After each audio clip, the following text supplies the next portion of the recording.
Soups, smoothies, dips, dressings, desserts. You can make Christmas dinner with it. And it cleans itself. Act of God. What is it? Blender. Oh, Lord. Well, you should just buy the damn thing.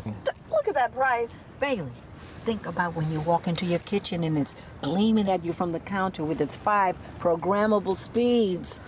The price is nothing compared to that joy. I bought it. All right. We got something to celebrate.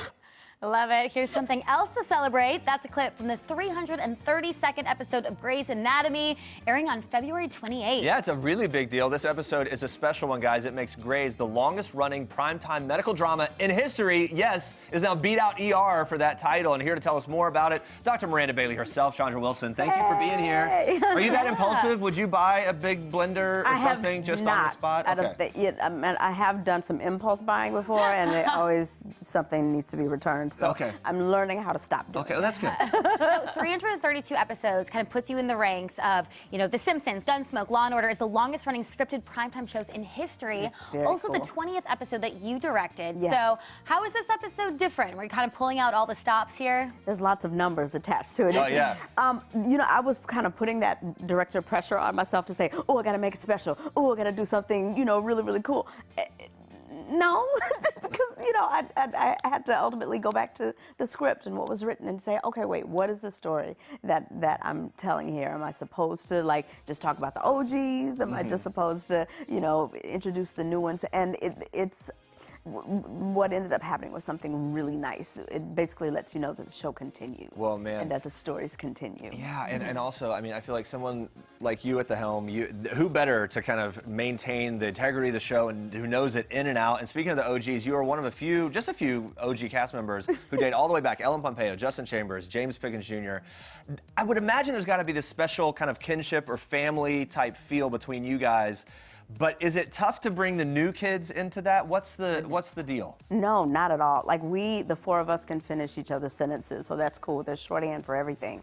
And I'm always conscious of the fact that anybody new coming in is kind of coming in to learn, right? They want to know, and I'm very conscious to set the best example that I can set, for anyone coming into the show. But they're gonna to send their flavor in too. So we still have a nice give and take, right? It's like you don't have to do what anybody else did. You get to do your thing and go on that journey of figuring out what that is. Is there something you specifically do to kind of bring them under your wing, or you're just nice with them? Like the initiation or something? As a cast member, it's like no, it's like come do your thing. Don't worry. We crack jokes, but as a director, everybody's my baby. I feel like you'd be such a fun director to have. I'm pretty cool, I think. I love the Jekyll and Hyde, too. It's like 2 different versions. Like, don't let this fool you. It's more like schizophrenia. Oh, is that what it is? Okay, yeah. So one of the original cast members, sadly not in the show anymore, Sandra Oh. She's been having this huge moment with the success of Killing Eve and the SAG Award, the Golden Globe.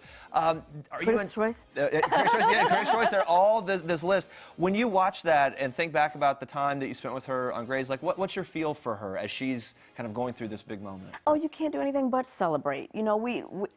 Our job as actors most of the time is auditioning, right? So when we actually get jobs, that's kind of the vacation. So you want to see us as actors expand and grow and do the next thing. And when you've been on a show for a long time, you sort of lose perspective about what's next and what are you going to really get to sink your teeth into. So this role on Killing Eve is amazing. So yay, all the accolades. And something you've been a part of, and now she's also a part of, not only from Grey's, but now this show, is sort of this spreading of diversity that we see on TV in these hugely successful shows. How important is that, and what do you make of kind of the state that we're at, the moment that we're at, as it continues, it's just kind of becoming more and more status quo in a good way to have these diverse characters? I remember when I first watched Grey's during the pilot, I didn't really know what we had. We had just done the shooting. I didn't really understand what it looked like until I saw it, and I went, oh, that's America.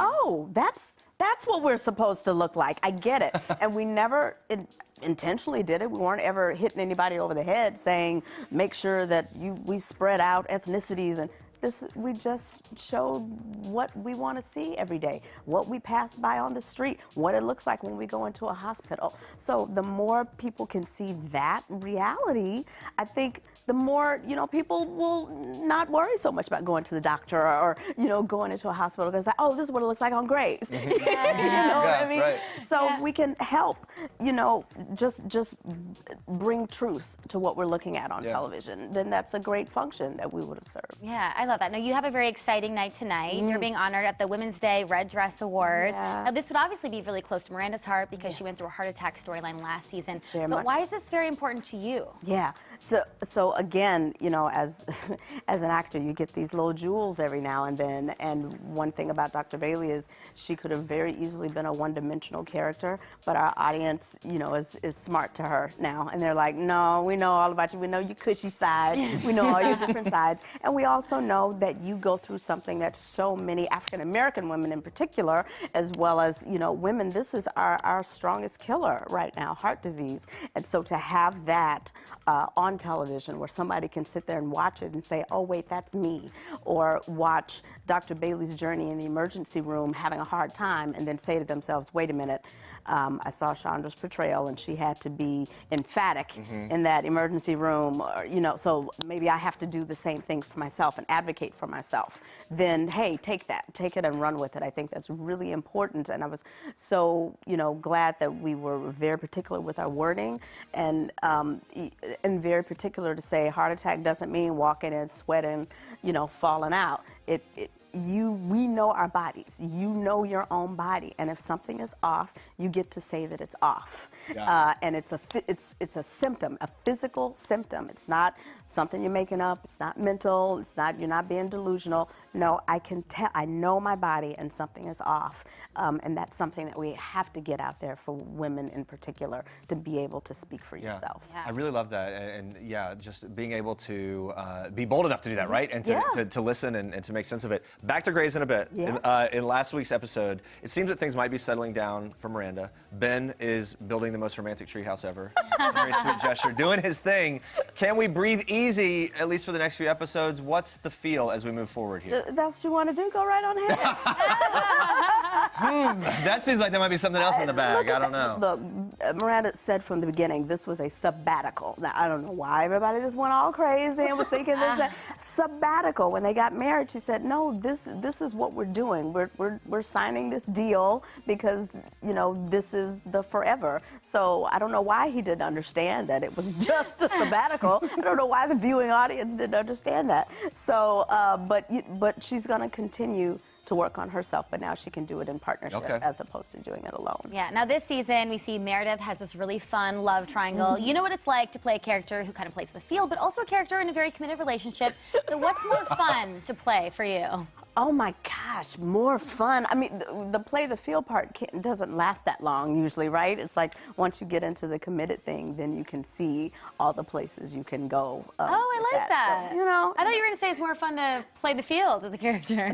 There was an episode in particular where Bailey was talking to Teddy back in the day, and when she was dating Nurse Eli, and she was like, I'm not going to take him home and introduce him to my son or anything, but we're just going to have a good time. Yeah. Now, you still get your fair share of hot and heavy scenes. You're also a mom with 3 kids. So what do they make of seeing their mom? You're not trying to pay any attention. Do you watch with them at all? We do. I mean, a lot of times I'm still working. So there used to be a time where it seems like I was, able to, be home and watch on Thursdays. But we do something really cool and where we do, I call it dinner and a movie on set, where they'll do the screening for us earlier that day on the Thursday. Oh, that's nice, right? Yeah, you can all see it, be part of it, bring so it's people like I do it with that family. I was going to say, otherwise it'd be like, if you know that steamy scene's coming, it's like, hey kids, hey family, we're going out for dinner, we're going to miss this episode just to avoid. No, it's Dr. Bailey. Of course. That's not me. It's not me. So speaking of that, your youngest, Michael, was born the same year that Grey's started, right? He came in season 2. Season 2, almost from the very beginning. I feel like that's got to be an interesting dynamic for you. He's grown up with the show as it continues. Is he just kind of one of the castmates, or are the others, are they kind of protective of him? What kind of relationship? He's our barometer for longevity. Okay. So like when he comes to visit, people go, what?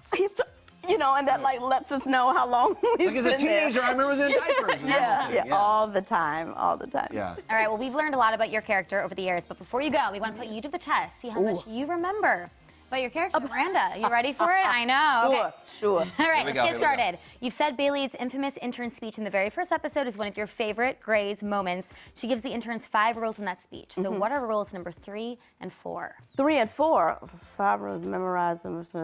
Rule number 1, don't bother me. Trauma protocol, pagers, I'm nervous. page you for page you. them to at a run. That's rule number 2. Wow. 3 and 4. The ones you got 1 and 2. Is the time out? Rule number 5 is the follow me. So on call room is 4, and 3 is oh shoot, I was walking across the atrium and I was saying some things. Oh. And we were walking across the thing as I was saying it. So you can almost remember it. Let's right. watch the tape and see how close you were. Sleep when you can, where you can, which brings me to rule number 3. If I'm sleeping, don't wake me unless your patient is actually dying. Rule number 4, the dying patient better not be dead when I get there. Not only will you have killed someone, you would have woke me for no good Standing reason. in We the clear? on-call room. It's close. I was standing in the Yeah. on-call But to room be talking fair, about don't though, wake it's me. a lot of dialogue, especially with the medical terms. I can't imagine how, when you were starting out, how hard was that to keep it all straight? It's starting. What did like last week? Oh, it's still really I difficult. can't do. Yeah. So it's like you learn them phonetically. That's how I have to do. Like kind of break them down into little syllables and or either find some fun way. Like my best word is anastomosis, and I could never remember that. And our medical tech Linda said, think of nasty Moses. Nasty Moses. A nasty Never Moses. forgot it. A nasty Moses. Never Okay, I forgot. will never See forget there? now. All right, next question. Miranda is a graduate of what college? Duke. Where'd Shonda go? Shonda went to. You only have 300 some episodes as a point of reference. Said it. Where'd she go? Start with a W? Starts with a W. There, over there, in Do you have it? Mon- Do you have it? Do you have it? Do you have it in there? women. Let's see, not Laura, do you have it? So, Wellesley? we- Wellesley. Yeah, Wellesley. Okay, there we go. I know There it it was. was It a was close. W. We wanted to hang you out there on the lurch for a very long time and let you guess. We have one more. What was also going on at Seattle Grace the day that Miranda gave birth to her son? Oh, my husband was in a car accident outside, and so he was going into surgery, and so I was going to hold the baby in until he got out. I can't believe how much of these you remember, the context of. No, yeah, I remember the room, what I Yes. was doing. Well, it was 3, 2, 1. There was something Bomb else going on? Scare. That was bomb too. you believe that? Oh, we loaded all that into the same episode. All that, it was a very heavy episode. Last one, here we go. Bailey's biggest celeb crush. Oh, Idris Elba. Yeah. There we go. I got that one. Take a look. Quick look here. Quick look. Quick look. Here it comes. I will be locked up like some nun, withering and wasting away, lonely and alone, all because you mad at Jesus. So I don't get to have Idris. You taking away my Idris chance. But Idris Elba, he could come to Seattle, witness an accident, save a child's life, carry that child in his arms, bare-chested, into my trauma room. You don't know. So you're gonna pull the plug on me so you can have your way with Idris Elba. It's Idris Elba. So good. Hot for Idris Elba.